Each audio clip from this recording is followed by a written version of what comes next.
Yo, what's good, y'all? How's it going, everybody? Welcome to episode 12. Episode 12. Straight up R&D podcast. I'm your host, D.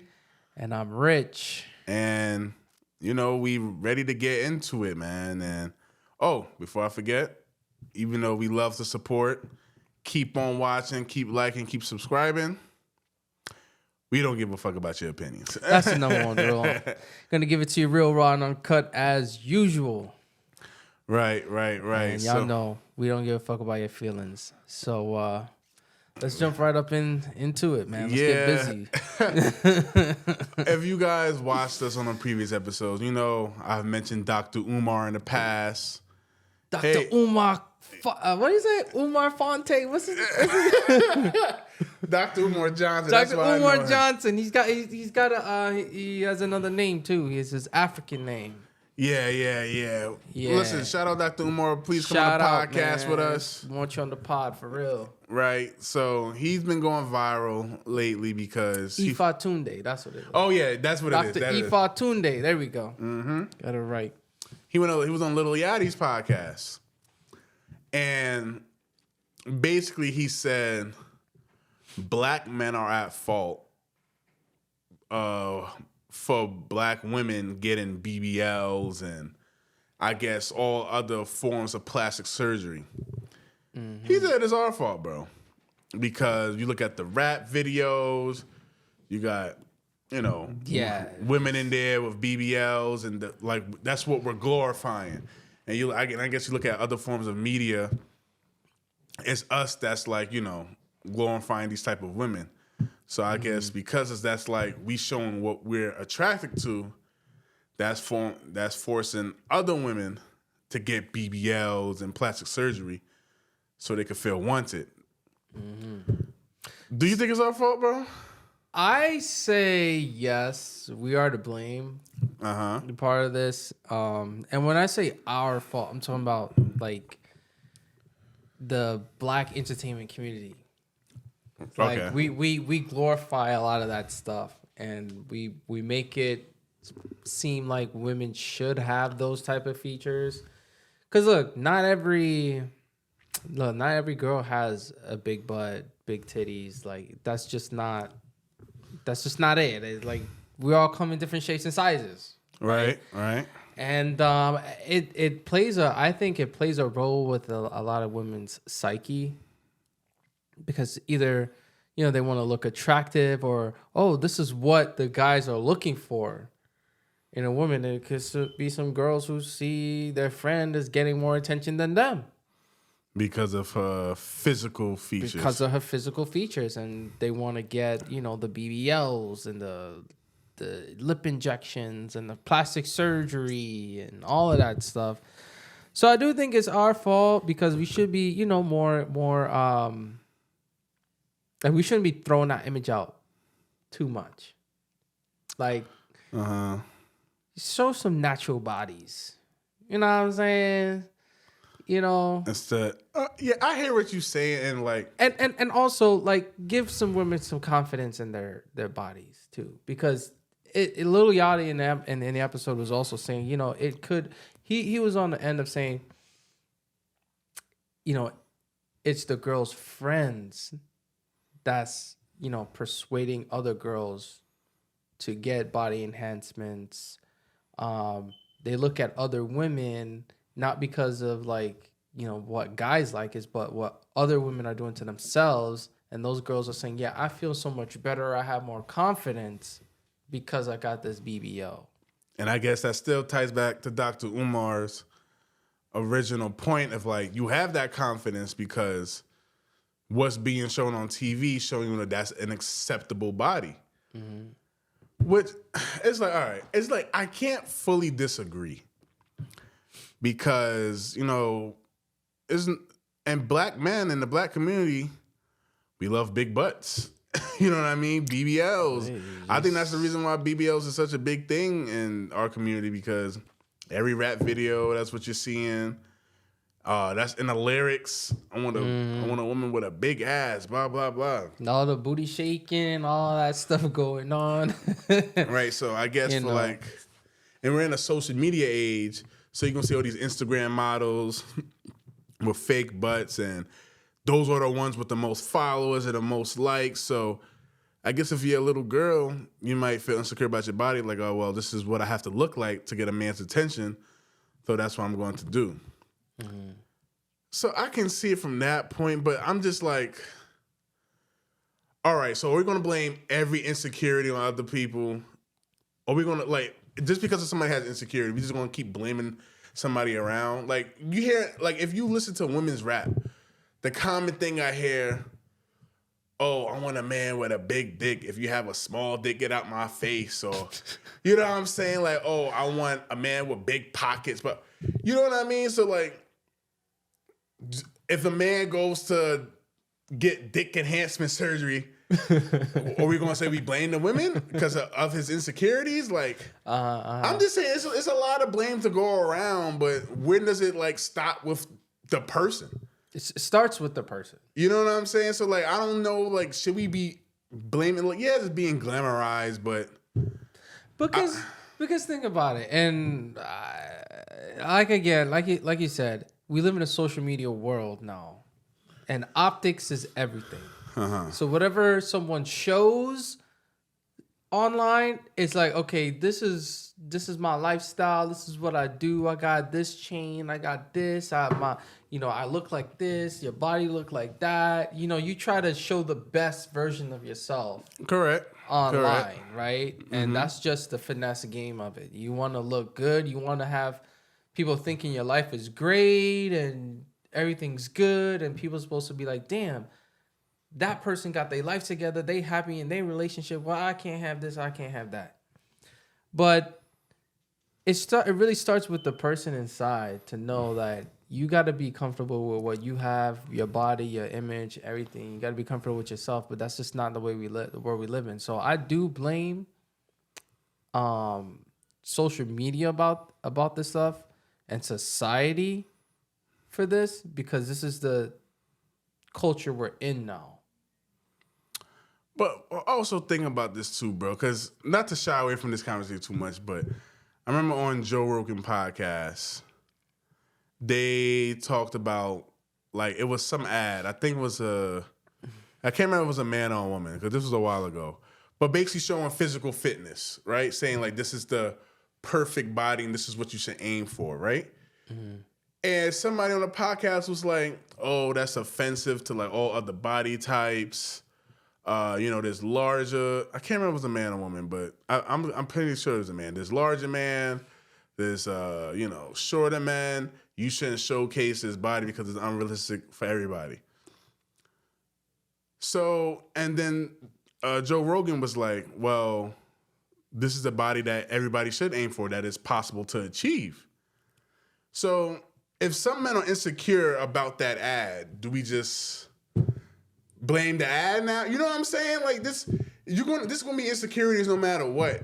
So we just have to keep placing blame on things so we could just say, oh, to make the person feel bad about themselves. You know what I mean? Like, I understand what Dr. Umar is saying, and I understand what you're saying. Like, you're not wrong, but at what point are we gonna be like, hey, all right, this is what, like, plus, you gotta notice that shit is all entertainment, bro. That's the thing.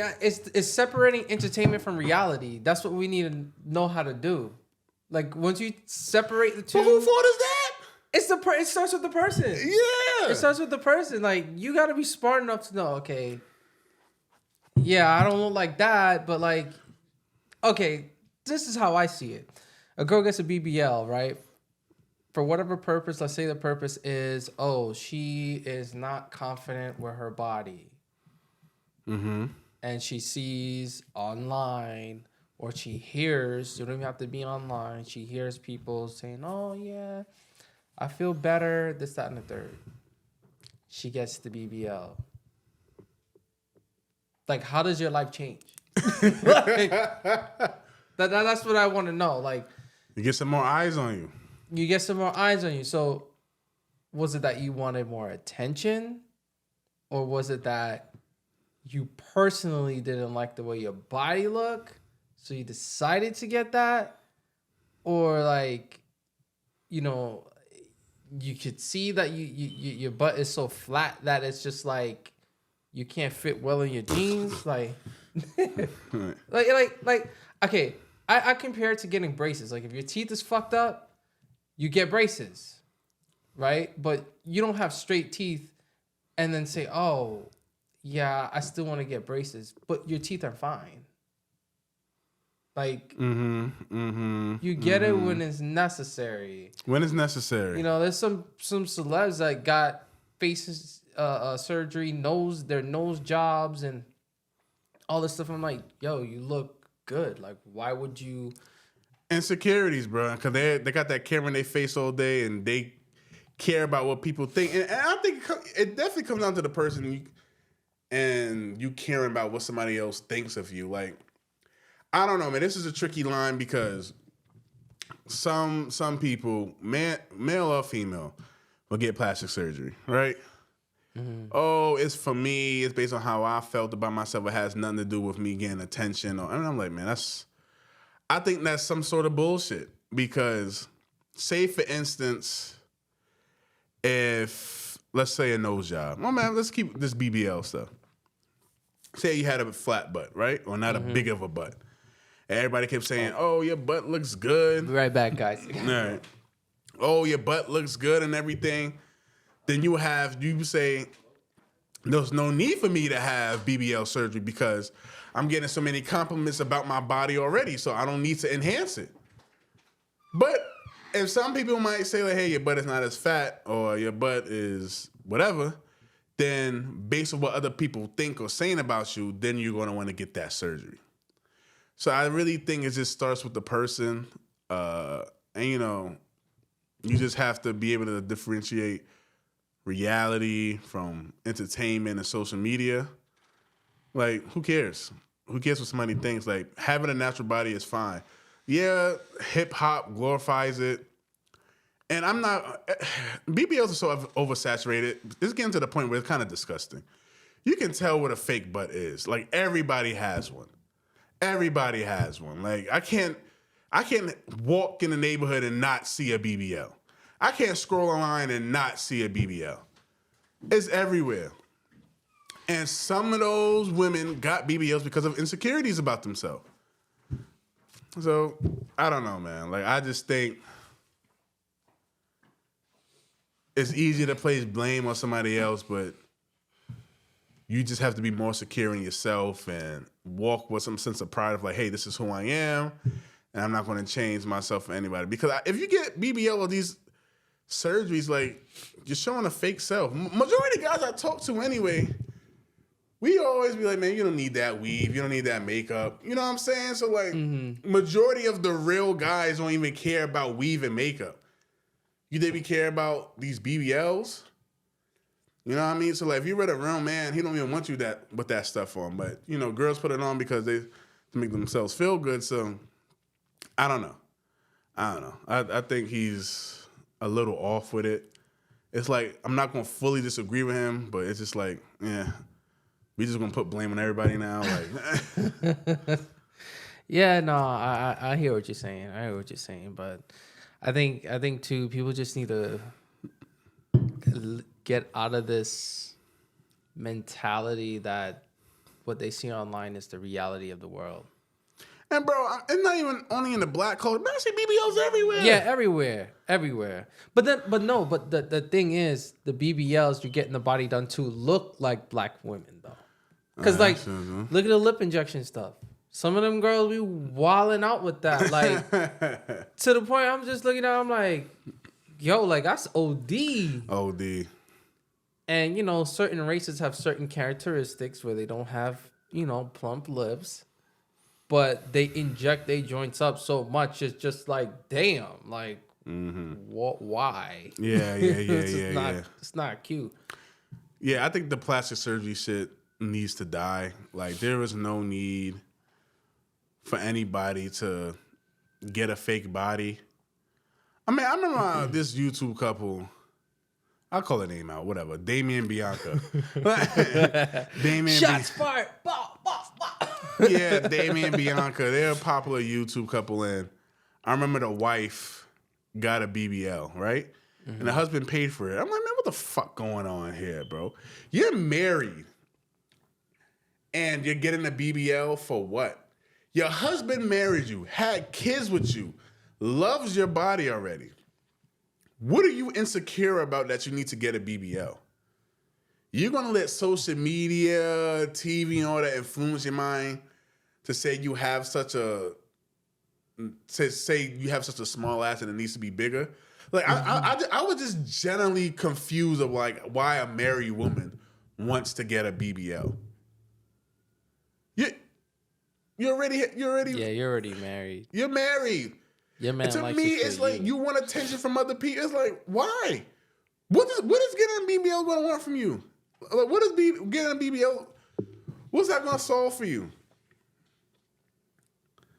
Yeah. They're like, who are you trying to impress? If your husband already likes you, like you're Had married, kids with you, had kids, all that. Like, oh yeah, let me just get my. Again, I think it's that what they see. Oh, I want that. I guess, okay, for guys, right? I say spin it on guys like, hey, 6-pack abs, this, that, being brolic and all of that stuff. Like, yeah, some guys want that. But then after a while, it's like, am I really going to go get plastic surgery to do that? There's dudes that do it. There's guys that do it. There's a, what's that name? Bandman Cavo. Yeah, Bandman Kevo. Yeah. He got it. He got it done. That was so disgusting. He looks like an action figure. But like the average dude, I mean, they'll juice up with steroids, right? You have guys that do juicing and they juice up with steroids and stuff like that. But it's like, I feel like guys we don't really care about that. No, bro, like Bandman Kevo was the only guy that I heard that actually went and got ab surgery, muscle surgery like that. It's like, because that body's achievable by just, going to the gym or eating right, whatever. But like guys don't do that. I just, let me take that statement back. That guys are starting to do it. Who? Because it starts with these celebrities that's gonna start doing it. Because some of them, I'm like, yo, like you was hella big and then like all of a sudden you jacked and ripped up. Like, I'm like, wait a second, like how? Like you got some styrofoam muscles. Like, yo, how? And then I was watching the documentary on Vice. They were talking about this one dude. He did the same thing Bandman Kevo did. Mm-hmm. But he tried to say, yo, I'm gonna get a trainer and I'm gonna try to get my body right and I'm gonna get these abs. He lives in Miami. Everything's, you gotta have the beach body. You gotta, you know what I mean? That's the type of style. Like New York, you gotta have the drip. Miami, you gotta have the body because there's beaches and all that stuff. Guy goes, he tries to he gets a trainer and he's working out and he's like, oh, I work out every day, I eat right all the time, and I still can't see the gains, anything. And the trainer's like, yo, like you can do this. And he's like, fuck that, I'm gonna get surgery. So he goes, he gets a surgery, he gets his body done. He's like, yeah, man, I feel so much better. I feel more confident. The same thing that we was talking about with these girls feeling confident with the BBLs. I think now it's gonna start becoming a thing where guys are gonna start doing this shit too. Because if you look at it, dudes today be acting like bitches. No, you're right. You're right. I'm starting to think about it now. Like, come on. Social media is really supposed to be for girls. That's really what it's supposed to be for. Because girls are the ones that really give a fuck about how many likes they got. Girls make the platform. Girls definitely make the platform. Because if girls weren't on Instagram would not be one of the biggest platforms out here right now. Them Instagram models, all that, none of that would be a thing. Like it wouldn't pop off without females. Yeah, because if I post a photo on like social media, I'm not checking every second to see how many likes like. I might see like, oh, I got so and so likes, but I'm not like basing my whole day around likes. Not only that, you get to see if a girl. Sometimes you can check a girl's profile, and like you scroll all the way to the beginning where they took the pictures, right? They're fully clothed, with something simple, whatever. And then it starts to progress and progress. So it's like, okay, now it's becoming more revealing clothing, but the likes are getting more. Then it becomes even more. Then she's wearing like crop top. Mm-hmm. Then it just jumps up to like a bikini photo. Right. And then the bikini photo, boom, she got another lingerie piece on, but she's this the angle. The angle change. So it's like, oh, that got more likes. So it's like it's getting like more and more revealing now. Now to the point like we were saying in the last episode, you open Instagram and you seen some crazy shit. It was like, everywhere. It's just like, it's like soft porn at this point. It gotta be more. That's what I'm saying. Like, I don't want to only blame black men because this shit is literally everywhere, bro. But we are entertainment, though. All right, but it's more than just us. You got the Kim K's of the world trying to look like a black girl. I was going to actually bring them up. They annoy the hell out of me. Me too. Oh my goodness, God. Oh my goodness gracious, because I think they're horrible examples for young girls coming up. Horrible examples for women. Everybody there got plastic surgery. Literally everybody. I always look at Kim K ass. I'm like, man, that shit ain't natural, bro. And it's like, come on, man. But yeah, I guess we started it, but we can't be the reason why it's so big now. No. We're not the ones that started the BBLs. I'm not gonna say that. I'm saying we influenced it because it's like there's girls out there that don't have the body like some of these black girls. Because again, when we was growing up, we knew black girls had the body. Now all of a sudden, white girls got a body now. This girl got a body now. But that girl, I will say, there was a time I was like, yo, some shit's happening. Like I was like, there's no way. But the thing about it though, bro, there's a lot of natural black girls with bodies though. Yeah, no, that's fine.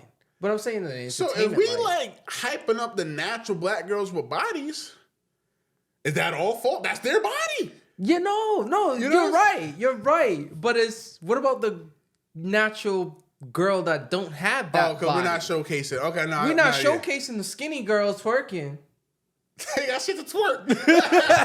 Okay. That's okay. Now, if it was like all sizes and like the big girls, okay, yeah, all right, you know what I mean? Right. Then I think girls would be a little bit more like, oh, I'm fine with it. I'm fine with my side, No, you're right. Okay, yeah. But if we only showing you the big booties, the titties, and everything, and like that's it, and we making it, the rappers are going in there throwing money and saying, I don't want no skinny jick, like you reinforcing it with the image, you're reinforcing it with music where you can attach the image, and then you're reinforcing it with the lyrics.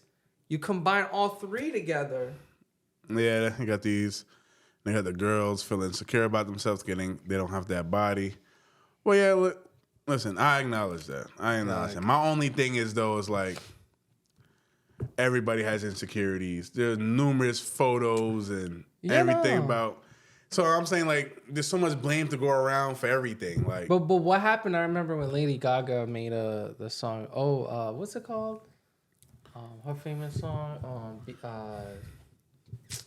Damn, it's a song that basically goes like, born this way.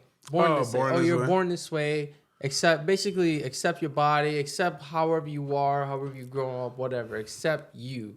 Now it's past that. It's you were born this way, so change the way you look to make yourself happy because that's who you really are. No.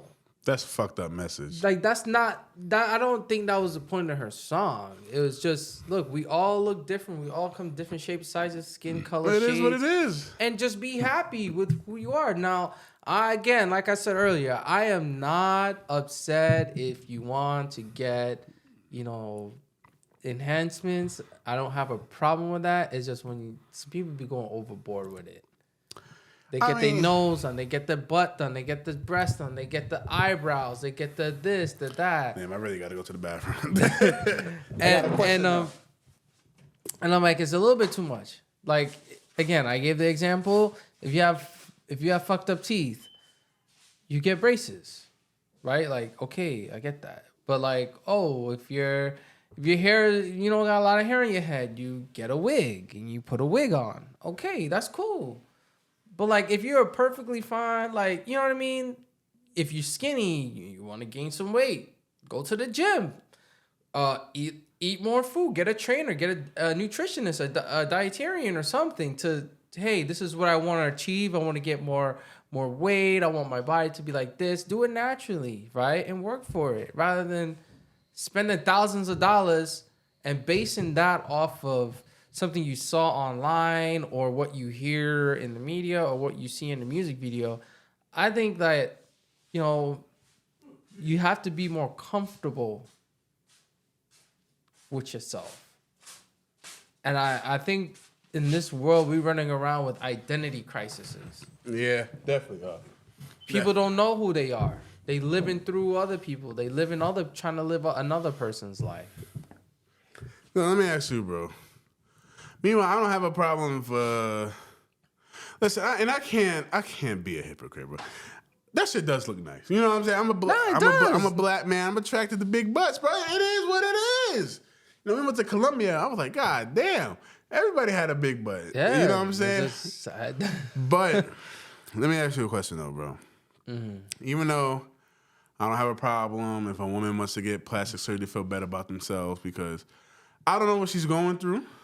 You know what I mean? Like, I don't have a problem, but will you get in a relationship with a woman who has plastic surgery? If she has it already? Yeah. If she has it already and you meet her, will you take her serious? I mean, yeah. I mean, I would. I mean, the plastic surgery is one thing. I mean, and it depends. Like, if it's plastic surgery where it's to the point where I don't like it or it's so normal. So, like, I got my own preference, right? But, like, if she disclosed, oh, yeah, you know, my butt is fake or I got my body done or something, I'd be like, oh, okay. But if she's, like, still a cool person, right? You know, like, then I wouldn't think, like, oh, well, no, you can't. Everything's got to be all natural. But, again, that's all, like, very situational. Like, if I meet a girl and I met her one way and then she's telling me, oh, I want to get this done, or I need this done. And I'm like, no, like, you shouldn't feel that you need to. Like, I wouldn't say, yeah, sure, get it. I'm going to tell you the truth. Right? But if it's something that's a real big deal breaker for her, sure. But then if it's like everything else is coming next, because I feel like it's like getting a tattoo. You get one, then you want to get another and another and another. And it's just like. Because you're going to find something else to want to improve, something else to be insecure about. And I'm not by no means am I saying that I'm trying to control somebody on what they can do with their body and this, that. I'm going to just tell you the truth on what you think. You ask me, if they ask me, oh, do you think I should get this? 10 out of 10 times, I'm going to say no because I'm happy with how you look. Right. I feel the same exact way you feel. Like, if I meet a woman, she already has the surgery, and you cool, it's like, all right, well, you know, it is what it is. That's just who you. I mean, like, but if you met her, it's like you're not even thinking about that. Like, yeah, it might be. Shoot, you might not be able to tell it's plastic surgery. Yeah, sometimes you can't. Unless, like, you know, it looks terrible. You know what I'm saying? But at that point, are you going to be talking to her? That's the real thing. Yeah. I want to take. No, that's what I'm saying. I want to take her seriously if it's like. Because, you know, there's some plastic surgery out there that just look beyond terrible. It's like, bro, what did you do to yourself? But no, like, if I meet a cool girl, you know, if I was single, let me say that. And I ain't trying to get slapped around. But, and if I was single and I met a cool girl, she already has plastic surgery, it's like, no, that's not a deal breaker. But now, if I meet you as you are, and then you like, yeah, I want to get my butt done. I want to get this and that done. I'm like, why? And who's paying for that? Yeah. That's just expensive. I would literally ask why to, like, do I make you not feel beautiful enough? Or, like, are you insecure about this? And, like, I would try to reassure her that she's beautiful. That's You know a what I good mean? thing too. And it's like, are you like you'd want to know like where is that coming from? Like, Yeah, I would legit ask questions like, why do you feel the need to like put styrofoam or whatever the hell they put in you, or like transfer fat? Like, why do you feel the need to do that? Like, do you feel I'm not giving you enough attention? Like, because I know girls love attention. Like, do you need more attention? Like, do you want outside validation? I will try to figure out the root of the problem first, and that's a good point. It's definitely finding out why do you feel like you need to get this.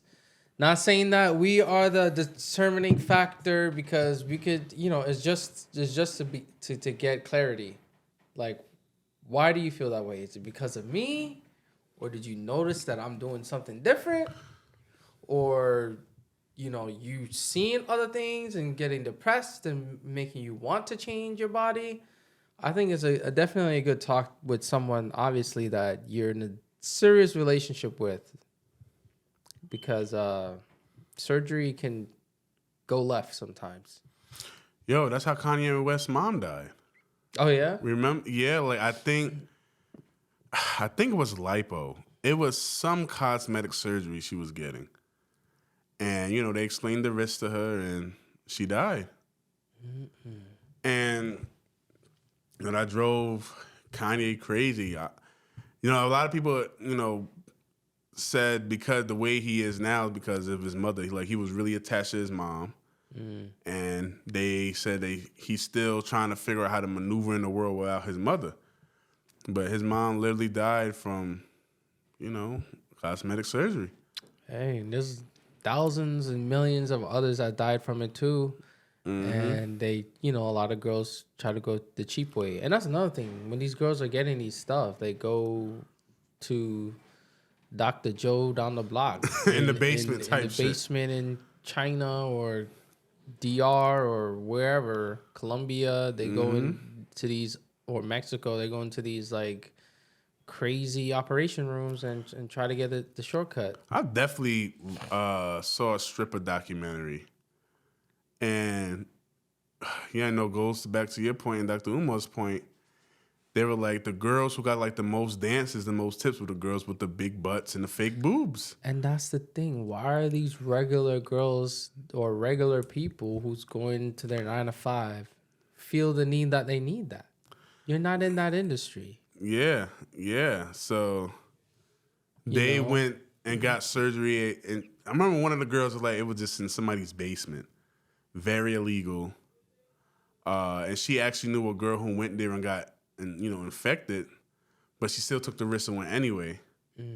And because, she knew she would get a lot more money from being a stripper, because she was a stripper. So it was like, yeah, I guess, there's a point there. There's a point there, but. Wow, it's sad. It's really sad. But look, if you're trying to be a bodybuilder, I understand you'll be more likely to take steroids. Yeah. Okay. You're an athlete, you want to perform at your best, most likely you're going to be taking steroids or enhancements.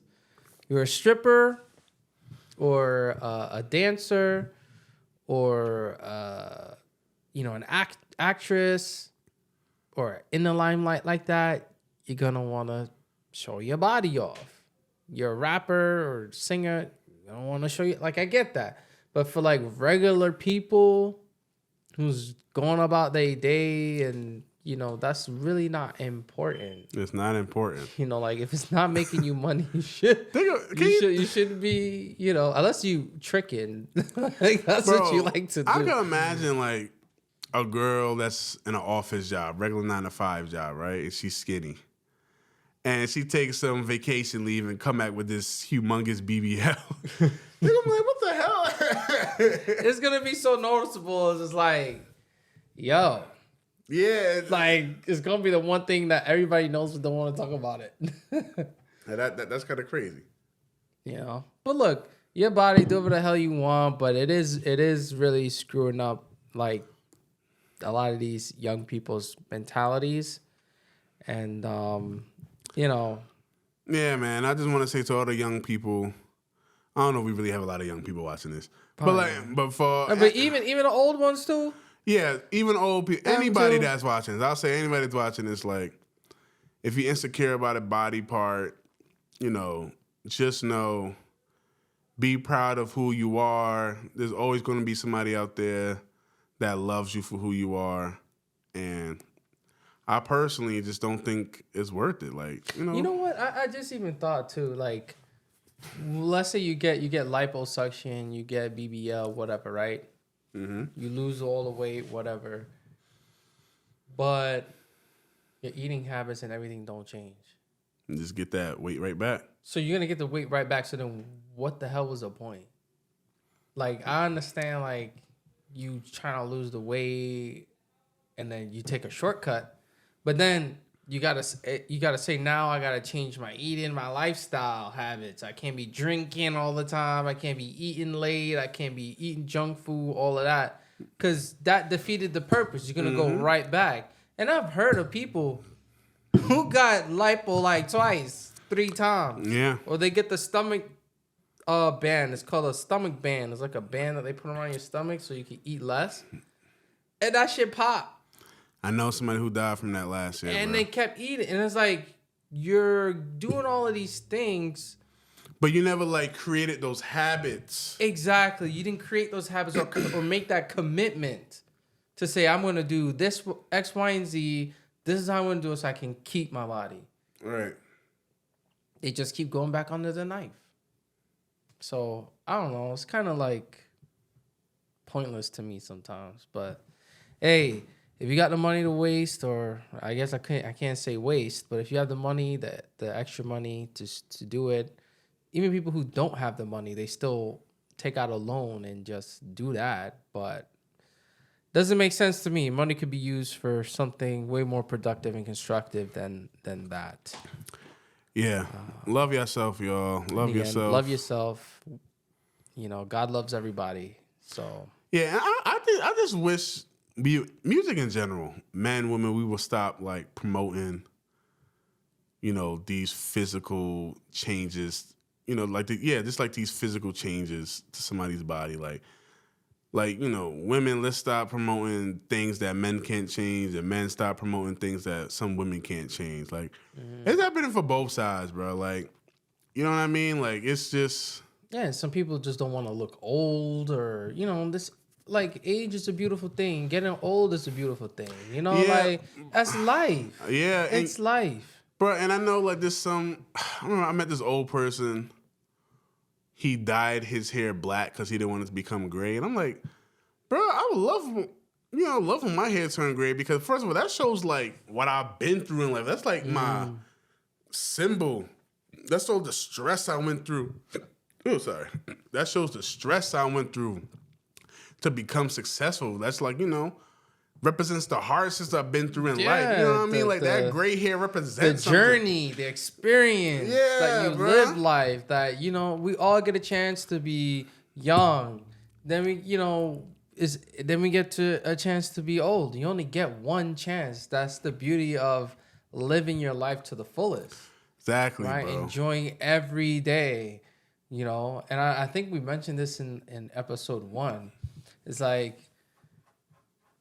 people are working until their last Friday.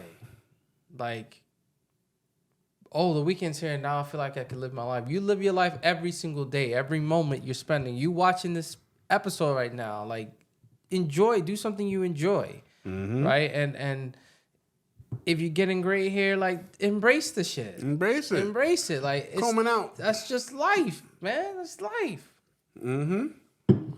I always say, like, man, when I'm old, man, I'm chilling, man. I ain't trying to go backwards. Yeah, Man, I'm trying to, like, that's like going to the club. You see a 70-year-old guy up in the club trying to pull on shorties with all the young dudes. It's like, bro, your time has passed. Now is not the time to be doing that. Yeah, now it's not the time to be You know, that. you're supposed to bend that. You're supposed to be chilling.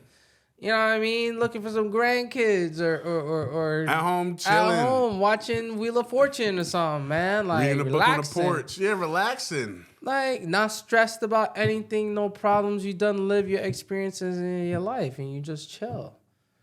But some people are afraid to get old and quite frankly, some people are afraid to die. Like, we all gonna die. Yeah, that's something that you can't And change. you can't escape that. But I like to prolong it as much as I can, though. You yeah, know? no. But everybody has a time limit. Yeah. You know, you can't live forever.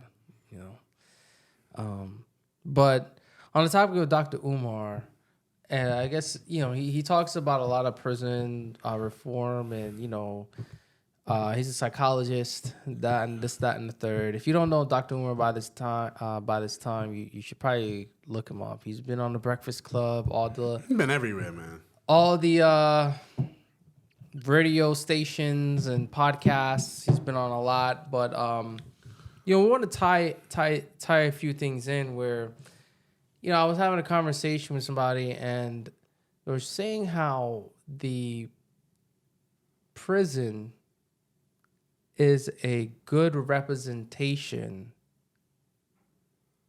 of the streets, meaning a good representation of how the world really is right now. And the point was brought that, there's still segregation. Yeah. Right? That you can't say, oh, you're not racist, you're not prejudiced, you're not this, you're not that. But when you look in the prison system and you see, okay, the blacks are all over here, the whites are all in one group, the Hispanics are all in one group, then you have the Muslims all in one group. So it's like, my question to you is, would you say that's an accurate assumption to say, like, if there is segregation and segregated groups based on skin color in the prison system, isn't that still happening on the outside, like within society, even though it's not as blatant? I mean, yeah, it's still happening. No, it definitely still happening on the outside because people, say if you move in a new area, right? You're going to want to hang around the people you're most comfortable with first. So, like, say if I move to Atlanta or whatever, it's like, I might say, all right, where the black people at? You know what I'm saying? So they could show me, like, around. And then eventually I would start to hang out with, like, other people. So I think people always just fall back to what they're comfortable to. But other side, prison does have its own politics that's not relevant to the outside world also. You know what I mean? So I feel like, in prison, as a black guy, if you go in there, you may flock to the black people first, ask them like how things work around here. And I know, judging from people that I know that have been to, jail and prison, if you're caught talking to like some of the white people, they're gonna think like, oh, why are you talking to that person? Like you're a traitor or something. You know what I mean? Like, in the real world, it's not like that. If I talk to a white person, people are gonna go about their goddamn day. Like, I'm like, all right, he's talking to a white person, whatever. But a lot of eyes will be on you. But I will say this though: remember the whole when Trump was getting elected, and everybody was like, "Oh, if you vote for Trump, you're not black." Well, and that's this what I'm is people saying. out here on the outside, motherfuckers that's in prison. They can't vote or whatever. They lose that right or whatever. Felons, whatever the case is. But I feel like it still happens. Like something that big. Oh, if you voted for Trump, you black. You're not black. You supporting white supremacists. Fucking Joe Biden going on the Breakfast Club saying, if you don't vote for me, you're not black. Yeah, and then Joe Biden goes on there and says, if you don't vote for me, you're not black. It's like that's a blatant disrespect. Blatant disrespect. Right. Joe Biden should have never said some shit like that. And then he wins and still doesn't do anything for black people. It's just like, the hell was the point? So, yeah, no, you're right. There's still a form of segregation that's still, in play in today's world. Definitely, I'm not going to sit here and say segregation still doesn't exist. Because, we all just flock to who we're comfortable with, to who we have most in common with. Like, as people that's a part of the Caribbean community. Like, we feel more comfortable talking to other people who are Caribbean. Like, it's just it's just a part of life. I don't think it's anything to do with being racist. But then you think about it, right? I feel the statement is true. Mm-hmm. That the prison system, how it's racially divided, is a representation of how it is on the outside. Because there is a fifth group, and that could be the group that's mixed, where it's like, you know, a couple of dudes, they're like squares, or, you know, they don't want to get into anything, you know, and they're just banded up like in high school. Mm-hmm. Like there was always that one group of kids that, you know, nobody really spoke to or did anything, and, you know, nobody bothers them. Right. They're just doing their own thing. Right. But I say this because if you look at the map of New York, right, you have Brooklyn, Queens, Manhattan, the Bronx, Staten Island, but we don't count Staten Island. But like, you go to Flushing, you know, that's like Chinatown. Yeah, no, that's what I'm saying, bro. Yeah. You go to East Flatbush, Canarsie area, you know, that's the Caribbean side. There's a place called Little Caribbean, like Little Caribbean. You go to East New York, Brownsville, you know, that's like the Black American side. You know, you go to Williamsburg, you know, that's the white side. You go around who you're comfortable You go with. to Canal Street, you know, that's Chinatown. You know what you're getting. You know what I mean? You go to Washington Heights, you know it's going to be the Hispanics. You know, like, you go to the Bronx, Fordham. You know, like, it's segregated that way. You know? It is segregated that way. That's why I said, like, like, the prison system, in form of that, like how they're segregated, split up into different groups. It is like that on the outside, man. But is that a bad thing? No, I don't think it's a bad thing. So would you say having segregation or segregated by race is a beneficial thing? This is the way I look at it. I'm a black guy, right? Mm. And I would like to be more in contact with people of my culture who I have, you know, stuff in common with. Okay. And I think that's fine that majority of my friend group are black people. But that doesn't mean I don't have friends that are Indian. Like, I'm talking about myself for real. Mm-hmm. I have friends that are Asian, Indian. Like, when I went to college, I was hanging out with everybody. Same. But the people who I hung with, you know, mainly were black people because we just had a lot more in common. Mm. And I think that's what everybody does. Like, I saw, like, white people, they hung with a lot of white people. But that doesn't mean, like, if I see them, like, yo, what up, Joe? How's it going, bro? You know, like, we link up tonight. You know what I'm saying? But majority of their friend group will be white people. Majority of my friend group will black people. But that doesn't mean I can't communicate with people from different cultures and different races. Mm-hmm. I think just, you know, as humans, we just tend to flock with people who we have most in common with. And we go to what we know. We go to what we know. Because, like, again, you bring up a good point. If you move to another state, you're going to want to move in an area that has your people. Right? But now it's like a lot of levels to this because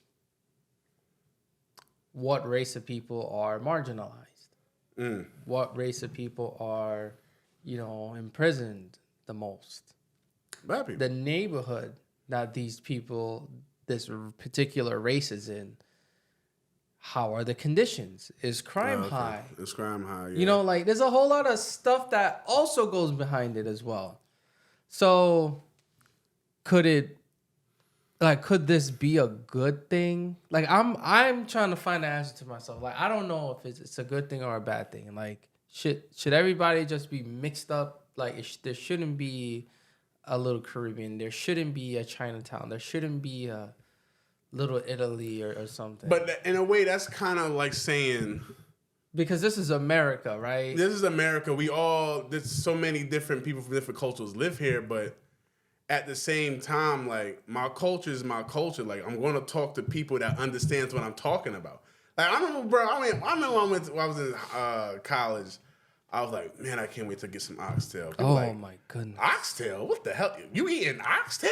And then just like, you know, like, I wasn't offended because I didn't know what it was, so I had to explain. But if I was with somebody with my culture, they would understand what I'm talking about. I'm like, bro, that shit busting, bro. You know what I'm saying? So, like, I just think because there's so many different cultures in the world, we just going to hang out with each other. I don't think that's necessarily a bad. It's like, just rep your set. Like, you know, you going to hang out with who you hang out with, but I don't mean you're racist. That don't mean you can't be friends with people from different cultures. Shoot, that doesn't even mean you can't even fall in love with somebody in a different culture. Right. You just grew up how you grew up. You grew up. Dr. Umar don't want you to do that though. Yeah, Dr. Umar doesn't want you to do that, but yo, we definitely gotta talk to him about that. because I just think that's an unrealistic view, bro. It is. I mean, especially living in America, like. Yeah, living in America, but like you're gonna meet people from all different types of race, walks of life, places, wherever. And the way I think about it, bro, is like, say if this person is lonely. Say if he or she been disrespected by people of their culture. But somebody else from a different culture come and like build them up. Embraces them. Say they love them, treat them right. Is he supposed to walk away from that potential happiness? It's like, this person is the one that treated me right. Mm-hmm. So like, because we're not from the same place means that we don't have the right to fall in love or give this relationship a shot? Like, I don't agree with that. Like, you know what I'm saying? I don't agree with that either. I don't agree with that, man. Like, it is easier to be with somebody in the same culture as you, though. I'm not gonna lie, because it's familiarity. The familiarity. And there's some things you don't even have to like discuss. Like, say for instance, I don't know. Let's use Trinidad. If two Trinidadians meet, most likely they have the same religious beliefs. They're gonna eat the same food. Maybe the same political beliefs, probably. You know what I mean? So it's like some things that's like major discussions in households,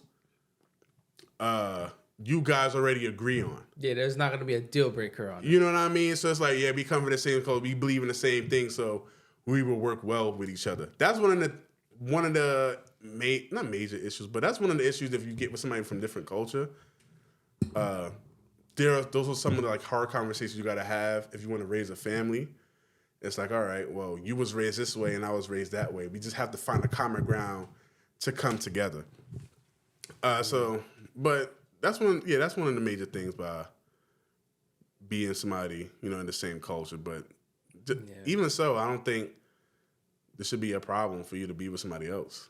Yeah, I don't see a problem with dating or being with anyone else from a different race, a different country, religion, or what have you. Look, you love somebody, you know what I mean? Like, it just happens. And I think to make it even more, it's like we're in America where we see all different types of people. Mm-hmm. Right? See all different especially types of being in New York where everyone's like from Germany, Switzerland, Africa, South Africa, Ghana, Nigeria, Colombia, Madagascar, Nicaragua. Like, we have all peoples all over here. And you never know, you could end up being with somebody. Right? So, on that part, I'm okay with it. But, like, in terms of, like, going back to the original thing, the prison system should be in a representation of out here. I do think, like, now I'm thinking about it more, I do think that it is a good representation. No, yeah. Because I feel like if under an ideal, perfect world, if we wanted to get rid of this racial biases, prejudices, the prison system wouldn't be segregated like that. Because if black people and white people are together, like, cool with each other, and everybody else is cool with each other, and there's no groups, then I think the outside world will show that. Right. Because think about it. When stuff goes south, right, the whole Black Lives Matter thing, there was a divide between white people and black people. There was a divide. Our last election, there was a divide between people, right? Now we have this migrant thing. Now there's another divide. Now Definitely. This migrant thing, I'm seeing there's a divide between black people and Hispanic people now. Yeah, no. Because you look at it in Chicago, the predominant race in Chicago's the city is black people, and that's where the migrants are going. So it's like black people are complaining about that, right? There's a divide there. So I feel like when shit hits the fan and it comes down to it, people are gonna separate. They're gonna stick with their culture. They're gonna stick with their peers, people who they're familiar with. And let's just throw a wild, crazy scenario out. Like, let's say today was a purge. Like, the blacks are gonna run with the blacks, the whites are gonna run with the whites, and Hispanics gonna run with the Hispanics. Everybody gonna run with their own kind. Like, try to make this a real scenario. People are gonna run to their own kind. You're gonna trust another black man before you trust a white dude. Bro, no, that's for real, bro. And you know that by you saying that, I thought of a time when I was in college. I was moving my stuff in my apartment, and I was struggling moving like this piece of furniture by myself. And this black guy come up to me like, "Yo, brother, you need some help?" And I'm like, "Yeah, man." And he helped me move it into my apartment. And I thought, "Yo, man, thank you." Like, I'm like, "Hey, I got a couple dollars." He's like, "Man, I'm always gonna help another brother. Don't worry about that, my man." You know what I mean? So it's like, he just had this, it was just like a sense of comfort having your own, Right. helping you out. You know what I'm saying? And like, he see another black person in need, he's gonna help him. And he helped me, and that's just what we do. Like, and then man. Like, I don't know, man. I really feel like that.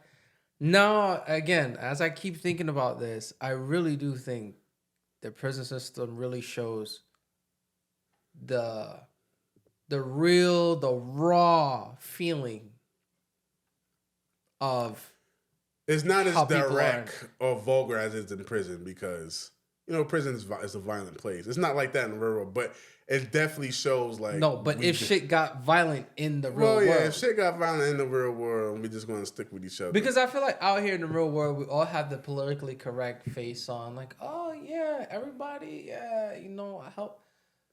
When COVID happened, and nobody was running out trying to save other races. Everybody, it got so divided that people only cared about their own immediate family, like who's in my house. Like, there's people who was cousins, aunts. Oh, let me come over. No. Like, I don't want to get sick. I don't want you to spread the virus, because that virus, it wasn't a virus that. Yeah, it was every man for himself with that shit. That said, bro. oh, I only attack black people, or I only attack these type of people. Nah, like, at the end of the day, people backed out, but wanted to be alone. But like, I try to create this scenario that, let's say, shit hits the fan in the U.S. What if we have a civil war? Like, we see all the red states and the blue states, they're trying to do all these election changes, all these things is happening, and migrants coming in. This state is accepting it, the other state doesn't want it. Like, what if shit gets crazy?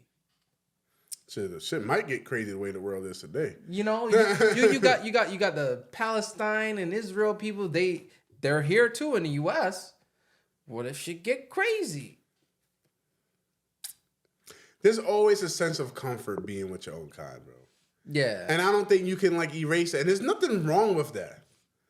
There's literally nothing wrong with that. And I think as people, we're programmed, we're just programmed to like give our people a chance first before. Yeah, and there's nothing wrong with that. And there's nothing wrong with that. Me, like, I'll always listen. I always like, if I'm hiring for a job, I always want to like hire the best person for the role, regardless of race. But if I see another black person, I might be like, all right, man, like, I might give you a second chance. Don't fuck up the second chance. You know what I'm saying? Like, I'm gonna give you a chance. Don't fuck up this chance. Because I would really prefer you to have this opportunity. But if you don't earn it, then it is what it is. But I may just look at that person like, man, I would love to give you this opportunity because I want to help another black person, but it's up to you to like, take it there, You know what I'm saying? So, yeah, man. Like, but again, do you think there's anything wrong with that though? Like, people just sticking with who they know? No, I don't think there's anything wrong. But when I look at black people, I feel like we break it up into like even smaller segments, because we do. In the prison system, you're gonna have like the Bloods, right? That's gonna be a group. Then you got the Crips. That's gonna be a group, and I know like they have different chapters and all that. We're not gonna get into all of that. You We're know talking what's high so level. crazy too, bro? The way you explain it too, like in prison, the Spanish people, no matter where you're from, Mexico, Venezuela, if you speak Spanish, you're with one group. They gonna look out for each other. Mm-hmm. You know what I'm saying? White people. If you're just white, look out for each other. And you're right, in prison, if you're black, it's like, okay, you're black, but who you rolling with? Yeah, You know what it's I'm like, saying? well, it's like a checkbox. It's like, you black, check. Okay, you in a gang? No. Okay, then you're over here. If you are in a gang, sure, what gang? Bloods, Crips, BDs, GDs, whatever, that. Yeah. And it's like, it gets complicated. But it's like that in the real world too, because I literally said the other day, like, why are we attacking each other, bro? I feel like modern black people are at war with each other. I don't get it. We are at war with each other, and I don't understand it. And Well, I do understand it. all right, go ahead.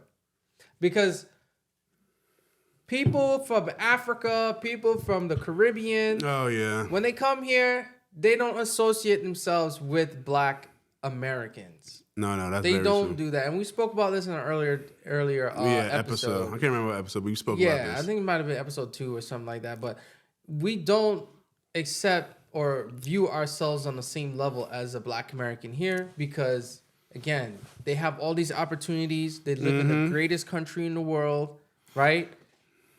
And look, we call them lazy. And yeah, we call them lazy. And look at the opportunities. Look what you do with your opportunities. You have people who are dying to come here to cross the border, yet you up in here in a Section 8 house, or you scamming the government with child support or food stamps and all that other stuff. Like, you know what I mean? Like, you have all these opportunities. You have freedom. And you're just living off the government, And you're not doing the most that you can do with it. So Right. Again, I feel like the same thing in the prison system. Then another thing, you have the Caribbeans and you have the Africans. They speak their own language, right? Why do we have to be all segregated up, divvied up into 10 different groups, and we all the same people? Bro, and you know, that kind of pisses me off too, because I had conversations with multiple Caribbeans who said, I'm not black. I'm like, what the fuck you talking about? Like, what are you talking about? Like, I'm not African American. I remember I had a girl who said, I'm Jamaican. I'm not them. And I'm like, okay. And I even went to school with like some Africans who said that we are not the same. This is how we do in Africa. And I'm just like, all right, but you came to this country though. Like, why are you disrespecting me just because I was born here? And Right. I just find it so disrespectful because, you know, I grew up near Crown Heights. With anybody who's familiar with Brooklyn, the Jews, you know, took over that area, the Hasidic Jews, and they are a community, man. Like, Strong. like, bro, there's no segregation within that community. They got their own hospitals, supermarkets, schools. They have their own everything, and they just build each other up. Like, if somebody's down in that community, another person will lend them money, build them up, and help them, and not make them feel like an outsider. Black people, we make other black people feel like outsiders. We make them feel like outside of the community. And I always look at them, and I'm like, man, if my people could get together like that. But I feel like we never will because we always at war with each other, bro. It's beautiful. Anybody who's not familiar with New York, come to New York and go to Crown Heights area.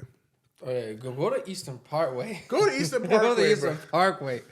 And like, there's another area that I drove through. I can't remember that I saw them had a huge footprint in. But you gonna see them with their own schools, man, their own everything, and living in the community. They just took over that area, man. And it's a beautiful thing for them. Like, congrats to them. And I'm just like, man, why can't my people live the same way? We are at war with each other, bro. And I just makes me sad. It makes me sad. I don't know why. Yeah. But at some point, you know, hopefully Black America can wake up and come together and understand and accept each other. But I'm not saying that because it's complicated for Black people, right? Yeah, it is It's complicated because we were brought here against our will, right? We built the country, and then I guess for other blacks who weren't here to come in and feel like we the same, I guess it's not the same because you didn't put your ancestors didn't put in for this. But then again, all of our ancestors were victims of this. So then it's like, okay, then like we gotta find a common ground. But I would just say if the Black Americans here would just get their shit together, I think we'll make progress onto that and be a little bit more Yeah, man. Like productive with it. I have a lot of Caribbean people, man, even people in my family who just talk down on Black Americans, and I can't fight them all the time because it's like, what you're saying is right. Like, living off of, government assisted program, and there's nothing wrong with that if you're using it as a stepping stone. But to just be like, hey, I'm not going to work, or I'm not going to get a job because I don't want to lose this benefit. It's just like, come on, man, that's just laziness. But yeah, man.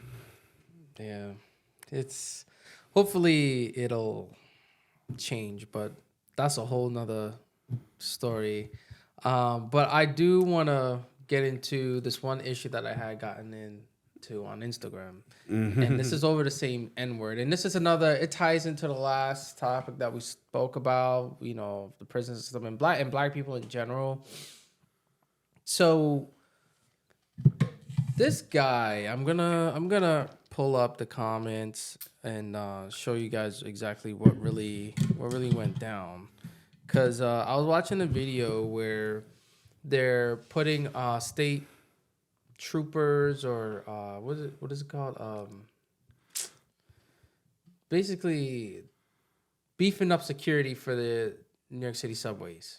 And they're trying to combat people who are jumping the turnstiles and the violence and stuff that's happening down there in the subway, which is good and all to a certain extent, but they're doing back searches on people coming in and out of the train, and I'm like, I'm not comfortable with just, let me see what's in your bag and go down there. Like, y'all should be riding the carts, be on the platform, ready for anything to pop off.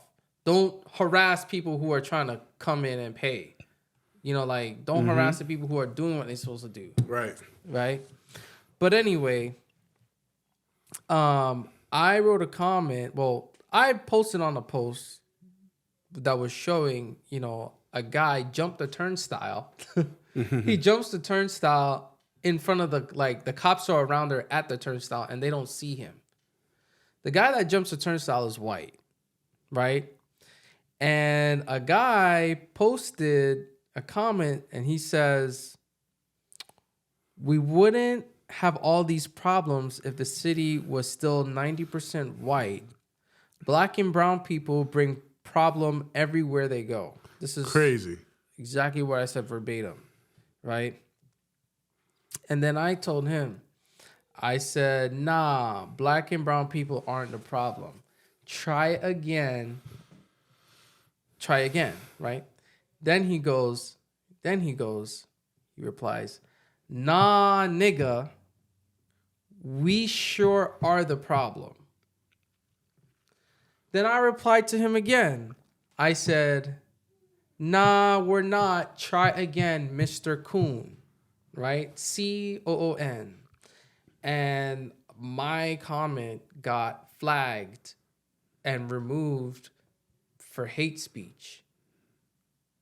And I was kind of confused why, because I said the word coon. That's not a hate speech word.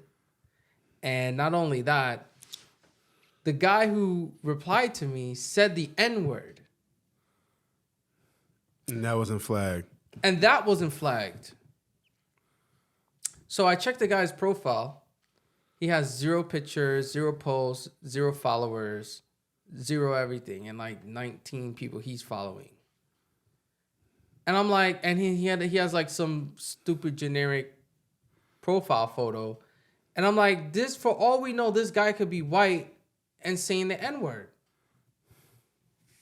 Like, what if I take offense to that? Matter of fact, I do take offense to that. You calling me the N-word and I say coon, I'm marked for hate speech, but he's calling another person a word that is used as hate speech, but it's not flagged. Then I continue. I look at more comments, and then another dude commented. He's like, probably some white dude saying that. And I'm like, yo, what's crazy is he can say the N-word and it's not hate speech, but I could say coon and it's removed for hate speech. Then he replies back with a gif of like Michael Jackson laughing.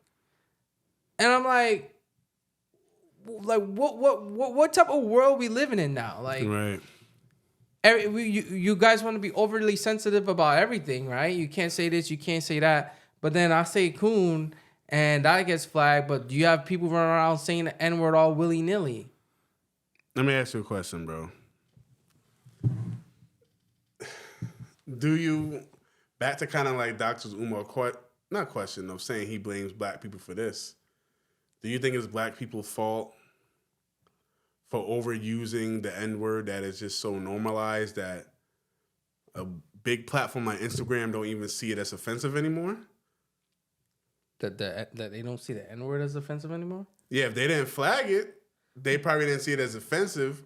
But do you think it's black people's fault because we use it in our everyday No, we language? use it.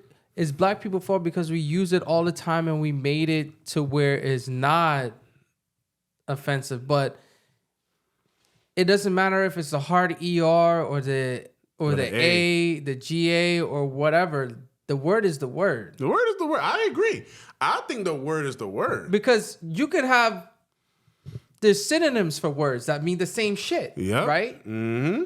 So if I say stupid and dumb, that's the same. It means the same thing. Right? It means the same thing, bro. I agree. So I think these social media platforms and these content creating platforms, they know it's wrong. Because it is wrong because if on the radio they say they bleep out the N-word, even if it's the ER or the A, they still bleep it out. Mm-hmm. And that's over the airways. The FCC controlled that. We're now over the internet. And regardless of what age or whatever the case may be for you to consent to be on that platform, we already know there's underage people on the platform. And number two, we know that's also hate speech if someone is talking to you and calls you that word. I agree. But when you go on social media, you could curse all you want and not get flagged. So they're not going to bleep it out like over the radio. But if they flagged your comment, but then flagged the N-word, they just look at it as all normal everyday talk. Oh, it's and fun. Who's to blame? And you know, the N-word is disgusting word. It's probably listen, y'all heard me use it sometimes. I'm trying to get better on not to use it. I really am. But I've used it on this platform, on this podcast sometime. I just used it for so many years that, it's kind of hard to drop, but I am trying to not use it. It's possibly the most disgusting word in the English language. Mm-hmm. And we know the history behind it. But if it's to the point where you could use it on somebody could use it on social media, a white person call you the N-word and not be marked as hate speech, whose fault is it? You see what I'm saying? Like, you could say Mr. Coon, oh, hate speech. Mr. Coon. Mr. Coon. But, oh, called you the N-word? No, that's fine. That's fine. like you, and the thing is, I reported it and I sent it, a complaint to Instagram about it. Obviously, they don't got no real support number you can call. I called it. It's like, oh, it doesn't work. The email system doesn't work. Nothing doesn't work. All you're at the mercy of Instagram, and they'll say, oh, we will review your case. Usually, we get back to you in 1 to 2 days. These motherfuckers came back to me in 2 hours and said, yeah, we're not changing your comment. We found that this is considered hate speech. And they pulled my comment from the... But that man comment is still there. But this man comment is still there. I took some screenshots of it, and and just today, I saw they have like an appeal process where you can appeal the decision. And I'm going to do that because I really want to see like what is the reason. This is a clear reason to show. This person literally said, the N-word to me does not get flagged for hate speech. And no, the algorithm doesn't flag it for hate speech. My comment got flagged by the algorithm for hate speech. So his own doesn't get flagged by the algorithm, but mine does. Mm-hmm. Bro, I'm telling you. Like, how does that work, bro? It goes to show. Does that bro. show that these corporations, these Twitters, the X, Facebook, Instagram, they don't give a shit about black people. Why? Because they want us to continue using the platform. Imagine if they cut the N-word off the platform. Would black people feel comfortable being on there because they can't say the N-word to each other? Like, what kind of shit is that? Bro. Bro, like, I feel like we should all try to stop using the N-word. Yeah, we should all try to stop. And I'm not gonna hold you. I say it too sometimes. I say like it slips out. Sometimes it slips out. It slips out. I'm not gonna say I'm perfect, whatever. I grew up in a generation, an era where we use that word. But it was just, you know, does it mean that it's right? It's not right, and I'm using it less. But if we're gonna talk about hate speech, that should be the number one word that's marked as hate speech. All different types of forms of it. Well, I'm just saying, bro. Like the word is crazy, just used, man. It's crazy. It's used today like it's just any other word. Realistically, it's not any other word. You can't say the F word or like there's some other words that you can't say and it'll block it. But I just don't understand, and I'm not gonna go list all the words on this because I don't want this to get blocked. Yeah. But like, there's all these other words that you can't say, but the N word is absolutely acceptable. We gotta stop using the word, bro. And you know what? Even when you're talking, I'm thinking there's so many disgusting things happen in history to like other people, other cultures. Obviously, we know what happened to the Jews back in the day, you know, Asians, and they have offensive words that are called that, you know, people used to say to them that were offensive. They don't use it like as, you know, they don't use it to each other because... And their logic is not no fucking spin-off of, oh, well, they use this and we just tweak the words and... Exactly. They Fuck just like, we're shit, blocking man. out our vocabulary because it was offensive to our people back in the day. It's offensive to us now.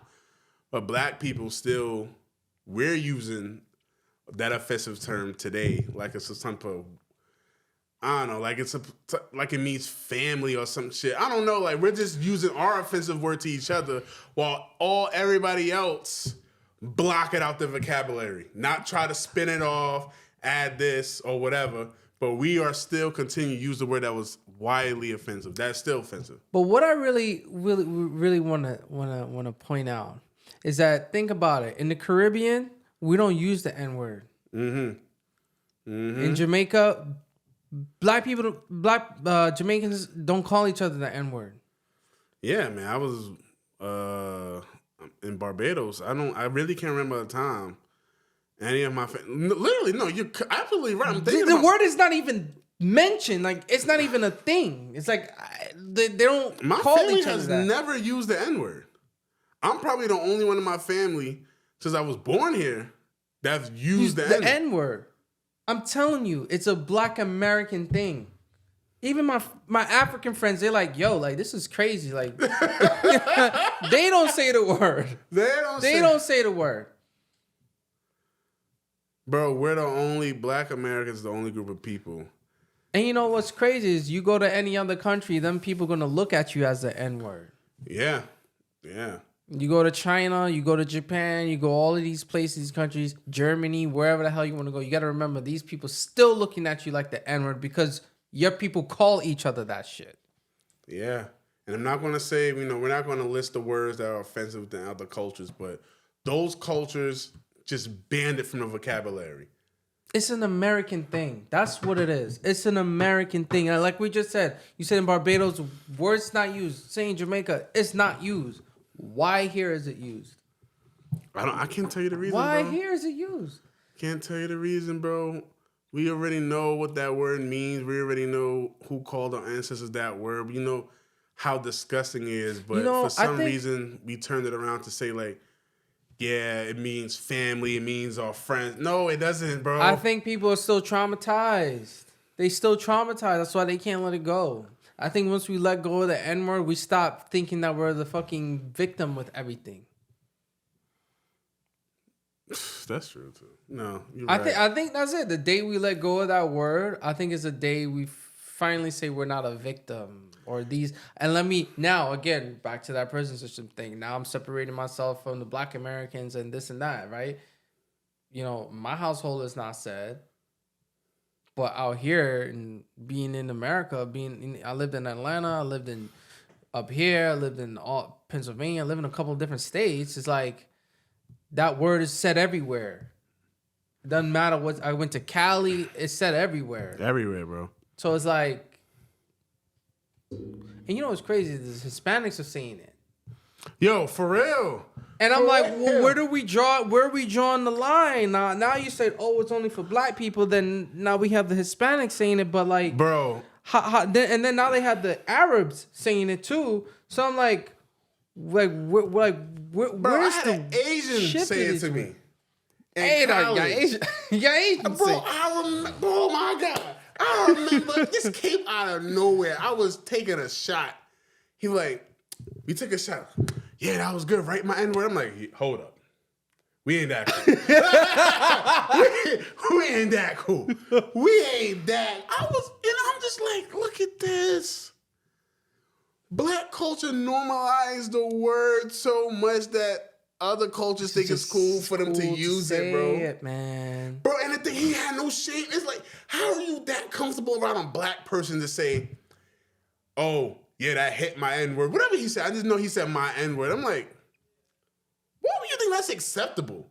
Because you hear it in music, hearing the TV shows, like you hear it all the time. People writing it in the comments, obviously. You know what I'm saying? So like, he sees it everywhere, hears it everywhere. You in the club, you know what I'm saying? You hear, what's up, my N-word, all of that. So you and you dancing, so you think it's acceptable to just use it now? It's like, bro, like, it's like people kind of forgetting where the word stemmed from, bro. Mm-hmm. You know what I mean? I remember, I was so pissed. I was lit. But I was like, oh, hell no. Like, the word holds so much weight. And even on the same podcast, Lil Yachty's podcast, he's like, yo, they ended up talking about the N-word. And he's like, yo, most of my fans are white. And they say the N-word in my songs. So it's like, what are we doing here? Like, I'm not throwing no shade at Lil Yachty because, again, that's the culture. He's in that music business. He's going to make his money, it's right? like, I understand. I get it. It's business. I get that. But how are we going to be mad at a white person saying the N-word, but when we at the concert, they can say the N-word? Because it's a part of his song, I guess. Like, he's just like... So, like, does that just give it a pass? Definitely doesn't give it a pass. Definitely doesn't give it a pass. And then not only that, if they feel comfortable saying it at the concert, then when they go to the house parties or the club, bro, they're gonna say it. They are saying it within each other. They're saying it. They're in the car listening to the music. They're not gonna say, "Oh, N-word's coming up," beep, and then continue. Bro, when they by themselves bopping and jamming, they say that N-word, bro. Like, they say that fucking word. Some of them adding ERs to it. Like, who was the dude that came out with the song? He's like N-word, N-word, N-word, N-word, N-word.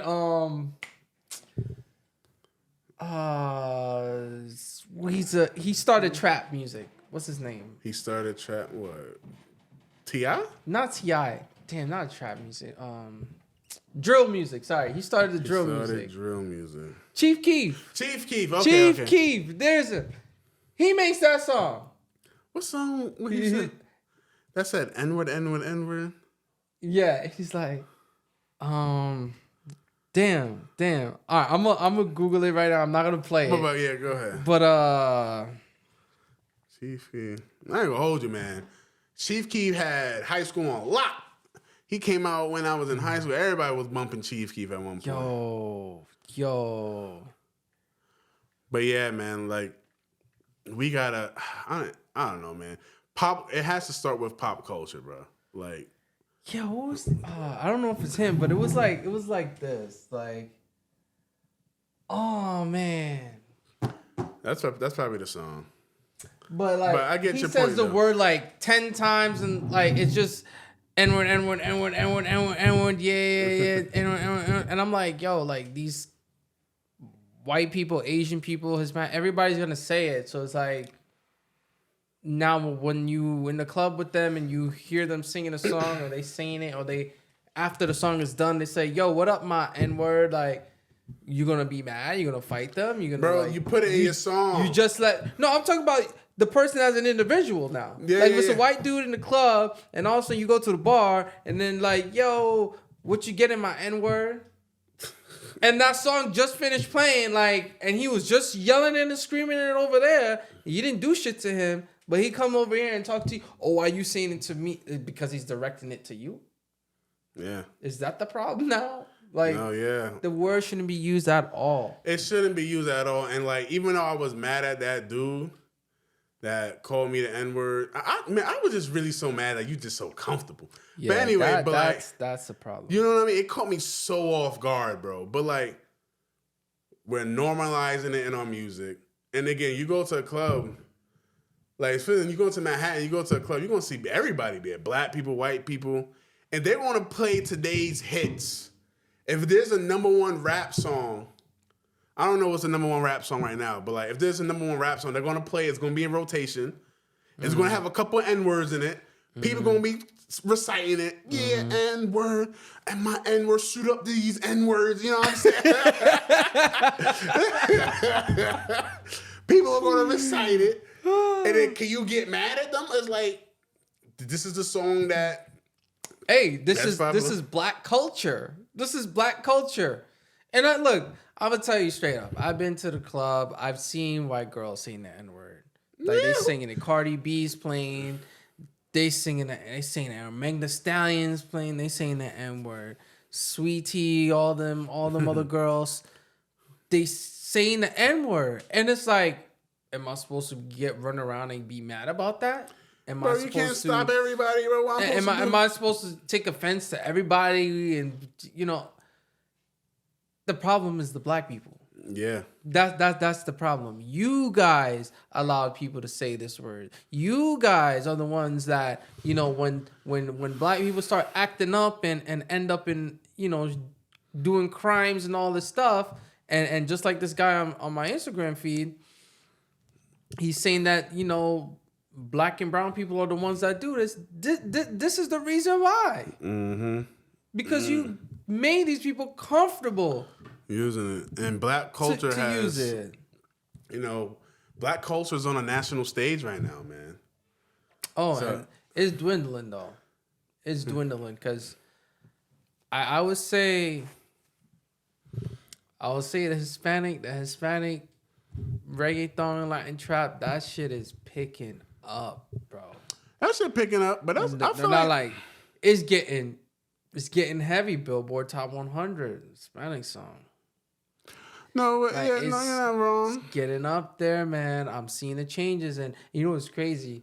Like, I'm on this thing where I'm listening to less rap music. Me too. Me too. Bro, I've ventured out into, man, I'll be listening to rock, hard metal shit, some R&B shit, reggae music, some indie music, some Spanish music. Like, I'm staying away from rap. You know, but I can't see. Yeah, it's picking up. But I can't see an instance where it's like totally replacing. Dude, I'm telling you. I don't think so, bro. I'm telling. All right, why we have this on record, episode 12. I'm telling you, it could be in the mix, but replacing. Listen to me. Jay-Z, he's done it. He's done. Right? Jay-Z, he ain't focusing on rapping these days. He's not focused on rapping these days, but he could come out and jump on a Khaled track, right? And that'd be blowing up the world. Oh, Jay-Z's lyrics is this, that, and the third, right? We could say he's right now the only rapper that's like kind of the OG face of rap that's alive right now. Mm-hmm. Right? He got so much accolades and so much respect. Who is the number one rapper that's still rapping today that you can say definitively? I would say it's not that. Well, yeah, I would say that the black culture is losing the national spotlight, not because of like the genre itself. It's just that we don't have good representation of rap right now. It's terrible. Think about the top rappers: Sexy Red. Who else? The Baby got canceled, and he had a little run. He had a little run. Shoot, who else, bro? Damn, what's another rapper? Cardi B's. You got the Cardi B. You got the Migo. Migos, but that got that got tore up. You had the Chris Browns. You have Chris Brown Drake. Okay, Drake. But Drake is. Oh no, Drake is black. Drake. I mean, he's playing both sides. He's playing both sides. So you got Drake. You got the Drake. You got the Birdman. The little. Well, Lil Wayne. But he's an OG. You know, he's not like. Yeah, he's under retirement phase. Yeah, like he's not a part of the new school. Bro. Like you can't pinpoint a person that's like they running it. Like that. And, other than Drake. J. Cole, he's in and out. J. Cole, he's just... Kendrick, in and out. You know what I'm saying? It's like, where is it? I'm trying to think of Key Glock. I mean, but he's like more of a... What's it, Detroit? Is it no, Memphis? He's more of a Memphis rapper. Like, you got Moneybagg Yo, but they're like... I don't like Moneybagg Yo. They're not even like... Their stardom is not up there. And you know the thing about it too, though, bro. When back in the day when rap was rap, when it was like Nas, Jay-Z, Lil Wayne, they did it because they love to rap. I can tell some of these people that's coming up today, they doing it for me. Like, for instance, Moneybagg Yo, from the way he raps, bro, I could tell that he's just doing it because of the check. Like, he's like, all right, I can rap. I'm doing it because of the check. And, you know, that's just really it. Gucci Mane. Oh, yeah, Gucci Mane. He's kind of Gotti. Them dudes is in and out. They're not in love with rap, bro. Kodak Black. There we go. Man, now it's always coming locked to me. up. Locked up left and right. And it's like, okay. But look at Kodak. Kodak only gets popping when he drops a track that's like heat. Yeah, like he got Super Gremlin. Super Gremlin. When that came out, that was heat. Kodak got some hits now. You know, No Flocking. When that came out, that was heat. Like, he's a dude that, you know, Tunnel Vision. Like when he'll drop a hot ass track, give him like 2-3 years, then he drop another hot ass track. Like, he's not consistent.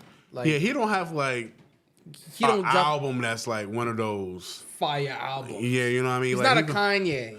Yeah, he'll drop like Kanye. So Kanye, like, people can still hate the man. He's still dropping some good tracks. He's still like he's making some good beats. The Vultures album wasn't too bad. I didn't finish it, but I didn't finish it. I heard a couple of songs off there with him and Ty Dolla $ign. But you know, when I look, the reason why I'm saying that the hip hop is going to the garbage can is because you have the Glorrillas, the Sexy Reds of the world. I feel like the females right now are the ones that's trying to hold it down. Yeah, man. Because they're getting the most attention. What about I don't know if I even consider Lil Uzi part of rap. Yeah, he's a rap, but he does so much. He does the EDM, the rock stuff, and he's diversified. I don't want to tie him down just to rap. Yeah, he's kind of all over the place.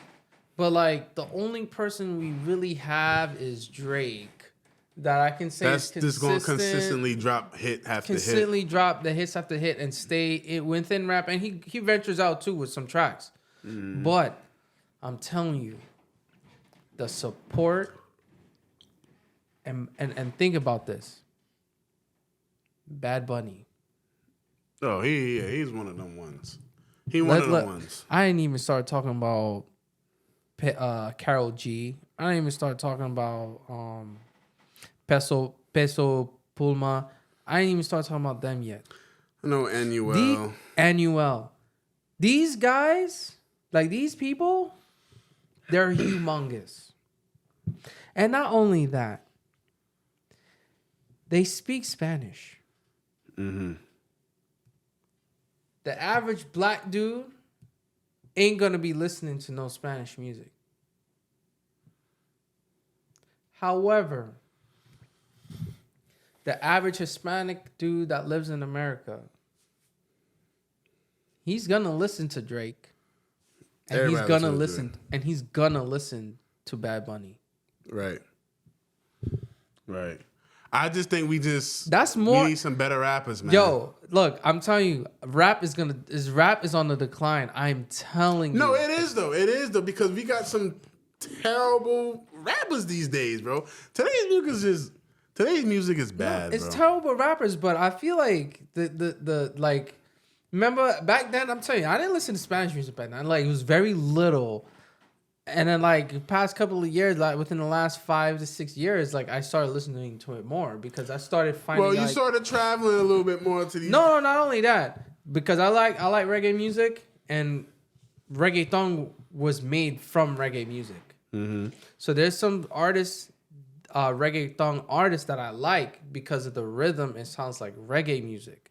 So that's how I got into reggaeton. Actually, that's how I started to get into it. Okay. When I was listening to Daddy Yankee and all them guys, those guys is like some. But Daddy Yankee was big back in the day. Yeah, but they some OGs. They OGs in that shit. So I'm like, I was listening to some of them, but now that some of the songs that I hear, even with the Karol G and the Bad Bunnies of the world, they're sampling reggae music in the songs. Mm-hmm. A lot of people don't even know that. You know the song "What the Bam Bam Bam Bam Beatum Bam"? Oh yeah.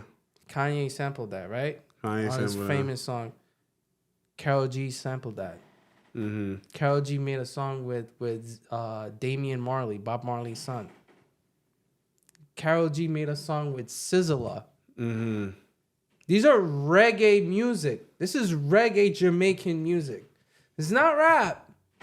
This is reggae music. So the link is there.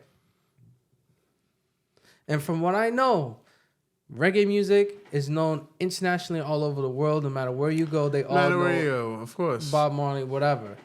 Bob Marley is more known than fucking Jay-Z. Yeah, no, you're right. You know what I'm saying? You'll go anywhere and talk about Bob Marley. People know who you hell you People talking know about. who you talking. People know who you talking about. People know who you talking about. But not only that, bro. It's like the rhythm, that cultural, the drums and everything. If it's in Africa, that's that. You can go to Africa, the beats and stuff, the drums, all that stuff. It's all similar. Hispanic music, it's all similar. Yeah. Like, everybody's starting to gravitate to it, and all I'm trying to tell you is, I feel rap music is gonna die. It's gonna be one of those no-name genres. Not no-name genres. It's gonna be one of those genres. I'll say it was one of those genres that everybody was listening to it, and like nobody wants to. Because rap and hip hop is not like how it was before. Like, there was actual meaning to, rap and hip hop songs. Now there's no meaning. Everybody sounds the same now. And think about this though. Think about in the early 2000s who was competing against each other. DMX, 50 Cent, Ludacris, Nelly, Ja Rule. Like, these were all 5 of these people I just named sounded different. They each had their own sound. You could know when a 50 Cent song come on and be like, okay, this is 50. And they were competing against each other. It actually meant something to have your own style back in the day. Now, bro, it's all the same shit. Everybody's copycatting everybody. Everybody's trying to be the same thing. Everybody think they this big gangster, this ratchet girl or that bitch. All of this other stuff. And it's like, where is the authenticity behind this? Think about back in the day. R&B was R&B. Bro, we discussed that, bro. I don't know where R&B is at. R&B was R&B. And when I'm listening to, like, the Spanish music, right? They have the more cultural ones. Like, you get a girl and you dance with them. Like, you do the bachata, merengue, salsa, right? Mm-hmm. You do that. They're making new songs like that. They're keeping the roots strong. Listen, they're keeping the roots of the music strong by still making those type of music today. Mm-hmm. Then you have the Latin trap, which is their version of the rapping, where it's their version of hip hop trap music. So they rapping, and they talking about the shooting and the killing and all of that, right? They talking about that too. Then they have the, the more R&B type of songs where they talking about love or they love this woman, this, that, and the third, and that's blowing up too. Mm-hmm. Then they have the more of the party, in the club, partying type of vibe music. That's blowing up too. Yeah, and my thing is that you have the Hispanics in other countries that's listening to it worldwide. Then you have the Americans, Hispanics that's here that's listening to it and blowing it up, popularizing, making it even more popular. Yeah, bro, I'm not even refuting that. It's just like I will tell you this right now: ain't no rapper filling the Yankee Stadium like how Bad Bunny did. Ain't no rapper today, as of today, is selling out. You don't think Drake could do that? Bro, Drake, I'm gonna research the numbers. Mm-hmm. I'm gonna research the numbers. Maybe Drake could do that in Canada. You mean he could do that in Canada? But he can't do that here. Especially in New York. I don't think Drake could if Drake was to have a concert the same time as Bad Bunny's doing bigger numbers than him. No question. Well, no, yeah, you probably no question, bro. Maybe. I'm gonna say I don't know. I really don't know. Look. This is just food for thought. Food for thought, man. I'm telling you, I'm seeing it happen before my very eyes. I went to the Nets game. I went to the Brooklyn Nets game. Who was performing at the halftime show? It wasn't no rapper. Who was it? Some Hispanic dude, and he was rapping. I mean, he's a Hispanic rapper, but like, it's not English. The whole night was just like Latin night. Everything was pushing the culture, pushing everything. And I'm like, wow, you have people who don't even watch basketball there. I hear people talking. They're like, yeah, oh, this is nice. I'm glad I was able to make this. I'm like, it's changing. I'm telling you. Bro. I'll do some research. Like I tell y'all, man. These days, in my playlist, I'm listening to a lot of rock music. And I love music. I love all types of music. I don't try to stick to one genre. I love all types of music. I listen to everything, rock, everything. Yeah, I've been on a heavy rock phase, bro. Like to the point, like my playlist is recommending nothing but like rock music, bro, and heavy metal music. That's just the phase I've been on. So like I have to go back in and pay attention to rap to see what's going on over there. It's like I left that house for a minute. Let me go stop by over there, see what's going on. Yo, I remember. But I know it's bullshit though. I know when I listened to a rap song the other day, I'm listening to like, what the hell is this, bro? like it sounds just like garbage. I remember I'm in the car and turn on the radio. I hear, how it go again? You think you this shit? You ain't even a fart. And I'm like, bro, what are we doing, yo? Yeah. I'm like, this is what's popping? That's popping. Talking about farts? And I'm like, bro, like, the thing, I would say rap will die if we really don't get some better rappers, bro. Like, if people just, I don't know, man, not trying to sound like the old guy here saying it has to go completely back to the 2000s, but at least people need to come out with their own styles. Let's at least start there. Let's start to compete with each other instead of everybody sounding the same. Yeah. Nah, I'm telling you, bro. The day rap falls from being that number one genre in New York, in America, like. But I remember watching an interview and they were saying that this was one of the first times where they didn't have a hip hop song. I don't know right now, but they didn't have a rap song like the top 5. It was a long time. So like it is a steady decline of people not wanting to listen to rap because it's just bullshit. It's bullshit. It's bullshit. I'm telling you, it's bullshit. Like we get the whole ratchetness is getting played out. It's getting played out. It's getting played out. You had the whole emo thing. And it's disgusting. Going on. It's like now it's just disgusting, bro. I remember that song Sexy Red got with this, I don't know what the other girl named, Sukiyana or something like that. They in front of Popeyes dancing like, yeah, I'm a street hoe. I'm a street hoe. I like to get fucked by a lot of guys. And I remember Sukiyana, whatever her name, I don't even know what her name is. It's something with an S. And she was like talking about having a baby in the hood. And shit. I'm like, bro, we shouldn't be Oh my god. glorifying this. Like, Oh my. it's called Hood Ratchet. Let me see what the Oh song name is. That's absolutely It's disgusting. disgusting. Wow. But no, like think it's I called was Red. saying though, like I was trying to get across is that, you know, black people, we gotta start doing better. We have to, like, things are changing right before our very eyes, and we're not realizing it until after the damage is done. Then we want to complain. Yeah. Because this whole minority BS, it went from black people being you know, not having a lot of opportunities to now minorities not having a lot of opportunities.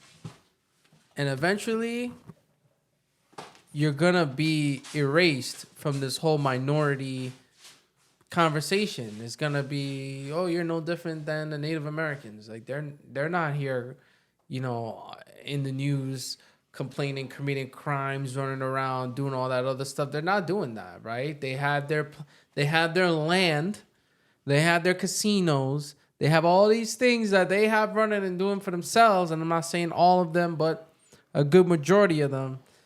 It's like eventually people are gonna forget about black people. And I'm not saying all the other races are not important. I'm not saying that. But what I am saying is we are setting ourselves up for failure. Black people are setting themselves up for failure right now, and it's not looking good. The music has got to be better. You guys got to change something, invest in something, like bring back the old 2000s. And I'm not saying like the music has to be exactly the same, but Yeah.